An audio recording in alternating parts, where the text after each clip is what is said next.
lu wow kong ngay wax ndeysaan.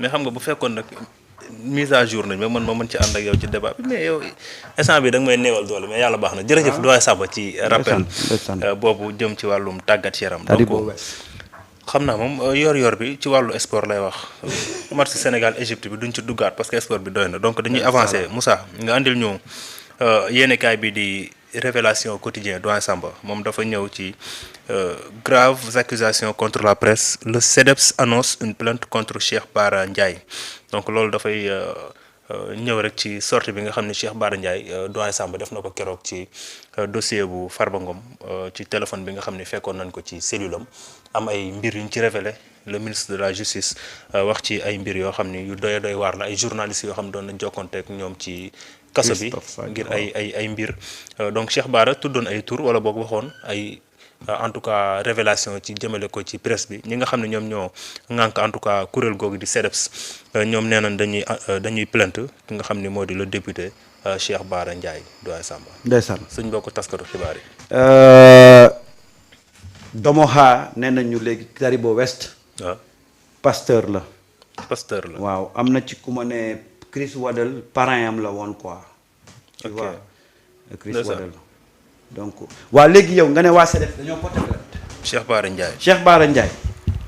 neen dafa def ay grave accusation. waaw léegi gis nga ñoom bu ñu ko qualifié comme porté nañ plainte rek bu ñu qualifié. bu ñu préciser. ndax grave na wala grave. kooku c'est au juge. de le déterminer. Tout à fait. Ils se sont sentis offensés ou calomniés. nañu porté plainte c'est leur droit mooy seen droit li gën a le droit le plus absolu. Tout à fait. C'est-à-dire qu'il y a de ces choses, on n'a pas besoin de médiatiser, on n'a pas besoin de crier sur tous les toits dans ces de graves accusations. Qui mesurait la gravité de l'accusation? C'est au juge. Oui, moom mooy apprécier. Mooy apprécier. Tout à fait. Cheikh Bara wax na leen ñoom dañuy porter plainte. Mais pourquoi médiatiser cette plainte-là?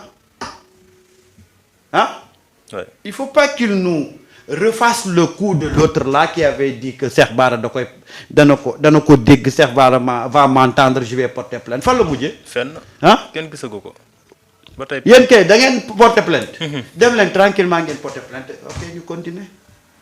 il faut pas que ñu ñëw fii di ñu sonal naan ay des accusations graves ak tout ça kooku seen appréciation la mais c'est au juge de dire s'il vous a calomnié ou diffamé ou accusé gravement c'est au juge de déterminer ça. Et puis voilà kon vraiment on a envie de nañ ñu may jàmm quoi. xam nga nit ki buñ la tooñee. jarul ngay taxaw ci penc mi naan dafa ma tooñ bu grave déedéet demal nga porter plainte. Ça ce n'est pas de l'information une fois encore wala ñu weddi li Cheikh Bara wax. waaw xam nga ñu Sénégal on a ko li ma ci jaaxal du ñu mës a weddi Cheikh Bara mais dañuy. waaw ñun Sénégal dañu jéebaane rek. Sénégal dañu xamul la mooy information. que quelqu'un porte plainte. mais c'est dans l'ordre naturel des choses. wax nga ci sa wax gis naa ne man danga ma ci tuumaal mais damay jóg ndànk dem porter plainte tous les jours ay nit ñu ngi dem di porter plainte te kenn du ko yëg. oui bu foogee ne nag ñoom il menace avant de porter plainte mais Cheikh Bara c'est pas quelqu'un qu'on menace. nañ porter plainte. absolument lu leen yoon may. ñu xam ne loolu la. mais je suis désolé mais c'est pas de l'info ça. maa ngi dem porter ji plainte. waaye demal. dafa mel ni nga romb ci grand place bi rek fekk gars yi toog nga ne leen maa ngi xeexi de maa ngi xeexi. loolu moom bëgg ku la àtte. jeex na moo koy def. waaw. mais c'est juste ça. tout à fait. en tout cas ce que li ma xam mooy. si on s'en tient à bu ñuy porter plainte nañ njëkkee ci ministre bi. Yacine. waaw. lu tax. ministre bi moo njëkk a wax ne Farba da doon wax ak ay journalistes. ay journalistes. patron de presse. waaw préciser nag. waaw. mais cohérence pour cohérence nañ commencé ci ministre bi. après ñu dem ci Cheikh Bara. oui. mais li ñuy def nañu xam ne logiquement. c'est-à-dire que maa ngi porter plainte mais vas-y. waaw. te ñu noppal ñu quoi. Wolof Njaay nee na moom. man Sénégal laa gis booy porter ji plainte da ngay yégal ñëpp ne maa ngi porter plainte. médiatiser ko au nom de quoi. yow dama porter plainte rek. te noppi. xoolal. on en a marre. gis nga fii ku fi def xam nga ku fi deful xam nga. c'est ça fait. on n'a pas besoin de médiatiser une plainte. déedéet. waaw wax dëgg yàlla. waaw wax dëgg yàlla. boo demee fii police jëppal ñoom Pa Souleymane ak ñoom Pa Ablaye ñu ngi toog foofu bind plainte rek la ñuy def waaw bind ko nga déposé ko te ngi ñëw toog ah. oui. coow lu bari lii yëpp mooy qui se sent morveux. sa mouche. si tu n'as pas quoi moucher tu fais quoi. je sais pas. nañu sonal nañu noppal quoi gis nga ce pays là. ah. oui. ceux qui n'ont rien fait. ils ont la conscience tranquille. tout à fait. ceux qui ont fait ñu ngi calli di nekk ci lu ne. li waaj a waxoon. waaw léegi lépp leer na. léegi. lépp leer na.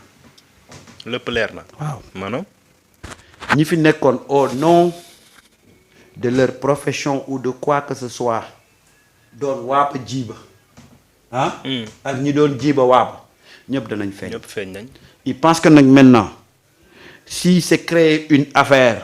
dans l'affaire mooy tax ñu étouffer l'affaire. il se trompe. ah d'accord. il se trompe lourdement. il se trompe lourdement.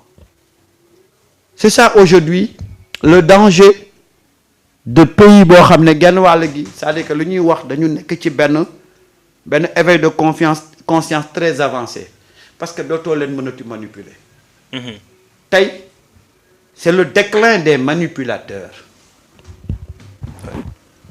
c'est le crépuscule des manipulateurs. moo tax nag da ngay dégg coow lu ne. da ngay dégg wax ju ne. da ngay dégg cri bu nekk. mais Sénégal moo bindoo noonu. tout à fait. ah oui. ñi fi nekkoon au nom de la manipulation au nom des mensonges ñu dem ba bâtir fi des empires financiers et ça c'est terminé. c'est terminé. àndal leen nag ku leen neex. na ku leen neex ñëw jox leen doole mais la ngeen doon am ci peuple bi vous ne pouvez plus l'avoir. vous ne pouvez plus l'avoir. jeex na. aujourd'hui nous avons un peuple qu'on ne peut plus manipuler. loolu nag ku ko xam. da ngay dem jël sa retraite. la nga am as néew nga lekk ko boo bëggee garder sa sutura ndax ci diggante bi nag. dafa am benn révolution bu fi am. tout à fait. ña xamoon toog jàpp seen njàmbur. ne du ñu def politique. ñoo ñëw tey dugg ci politique. bi. muy mag muy ndaw. yegg seeg nag xam-xam. ba pare nag ak ay valeurs cardinales looloo tax léegi champ bi métti. waay kenn mënatul nax kenn. déedéet parce que nag dañoo mosoon jàpp ne Sénégal. amu fi ay gars yi ay nandite quoi ñoom loolu lañ jàppoon. mais boo fekk ne nandite yi dañu ne woon politique bi ñuy gis ci réew mi jaralu leen ko ñu toog ci seen i mbir jàpp seen njàmbur. découragé waaye nag léegi nandite yi dañoo dugg ci politique bi. waaw moo tax bandi yëpp ay dee. bandi yëpp ay faatu. lu leer laa la wax. wallaahi. nandite yi ñoo dugg ci politique bi. téye ko. waaw. am xam-xam bi. am gëm-gëm bi. am jot bi. waaw. ba pare nag. moo tax champ bi metti. ba pare nag léegi. les canaux de communication dañu diversifier dañu varier. yow da ngay toog léegi di wax fa ngay waxee léegi benn xale bu ndaw jàng ba ne ar def live am weddi la démonter ko ba mu set wecc doo ci mun dara. waaw. tout à fait. champ politique champ bi léegi dafa métti de. loolu maa ngi nii 1h du matin laay tëdd yeewu 5h du matin ndax gëstu rek. ndax la may bañ mooy di wax fii gone gu ndaw taxaw ne ma doyen arrête di raconter des conneries. waaw waxoon nañ ma ko fi ma toog ñeenti fan di ko misère. waaw fii. waaw fii nii waaye la ma wax dëgg la. xëy na li ma doon wax dafa jàppoon na ay conneries la. tout à fait. mais yooyu yëpp daf ñuy servir. positivement. parce que daf ñuy won ne ñun ñi ñuy waxal. ëppuñ leen xam-xam. et c'est très important. absolument gis nga dans ce métier là. si tu veux réussir demal nga gëstu ji ba nga xam ne boo toogee li ngay wax du ma ne doo juum de. mais boo koy def it di nga ko def de bonne foi. tout à fait. mais boo foogee da ngay toog di léeboon ak lippoon ah. xoolal ay xale yu ndaw jàng loo jàngul xam loo xamut ñoo lay tong-tongee ci penc mi. ñoo démonter li nga wax yépp. waaw. gars yi xoolal dafa mën ay jamono dafa mën ay jamono. dañu toogoon jàpp seen njàmbur. ne le débat public ñoom duñ ci dugg. moo taxoon ku nekk doon manipuler ku ne. waaye ba ci gars yi nag ba sénégalais yi nag bàyyee loolu ne léegi dañuy bokk ak gars yi débat public. les manipulateurs ci loolu lépp jeex. les tricheurs, les menteurs, oui. ils vont disparaître. Ils vont disparaître. Absolument. mais demoon nañ fi ba ay jamono jàppoon nañ fi jëloon nañ benn journaliste boo xam ne ñun dañoo jàppoon ne waxam moom lu mu wax rek dëgg la quoi bu waa ji dem ba jàpp ne moom sénégalais yi di manipuler. ba indil fii moo fi indi woon les fonds de xawma Émirats xawma fan buñ jiñoon Sonko. waaw ñu pare ci ñoom ñoo fi doon wax ay la xawma lan tuloy ooy xawma oil ah waaye ba ko booy jekkoo dugatul ci gaam yooyu de. démonter pièce par pièce nag parce que gis nga. oui. le danger mooy nga toog di wax ci antenne jàpp ne yow ñi ngay waxal yaa leen ëpp xam-xam. jàpp ne yow ñi ngay wax yaa leen gën a intelligent. jàpp ne ñi ngay waxal yaa leen gën a nekk nandite. oui. jàpp ne mën nga leen manipuler c'est ça le danger. tout à fait. ku ci bàyyiwul loolu. ah. oui. gàcce rek ngay dëkkee. ndax di nga wax ba pare xale bu ndaw teggi la benn par benn démonter la benn par benn le débat public est devenu très sérieux. gis nga ni poste yu méttee ci équipe nationale. noonu la débat public bi méttee tey. ndax nag ñi ngi ko seexal ay borom xam-xam lañ. ñi ngi ko seexal ay borom gëm-gëm lañ. ñi ngi ko seexal c'est des citoyens engagés. ku ci bëgg nag ànd ak askan wi ah. oui. nekkal ci liy dëgg. boo nekkee ci liy dëgg rek ñu fekk si la ci ba pare dolli la. tout à fait. loolu mooy débat public bi ah. moo tax ma ne la. CDEPS mu porter plainte ce n'est pas de l'information.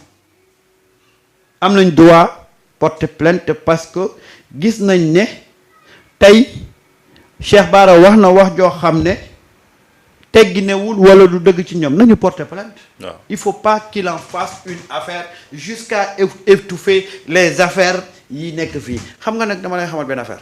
gars yi. gars yi dañuy nanditelu rek. ah bon. mais duñ ay nandite. xam nga gars yi dafa am affaire bu jóg. waaw. pour suul affaire boobu. dañuy créer beneen affaire mais sachez qu'on ne fera pas une plainte de Cheikh Bara. waaw. contre Cheikh Bara. ne sera pas l'objet d'un débat. rejeté. delluwaatal ca Farba. diversion rejetée. rejeté. waaw.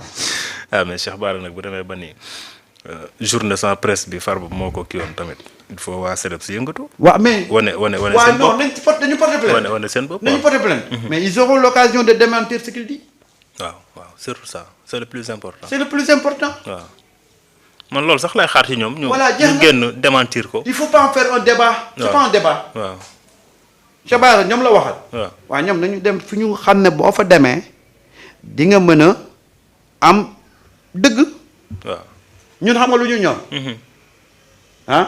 débat bi nekk nii jamono ji vidéo yi gis naa ko la koy laaj sànq de. gisuma ci dara. nen la doyen ana vidéo yi. et je rappelle une fois encore.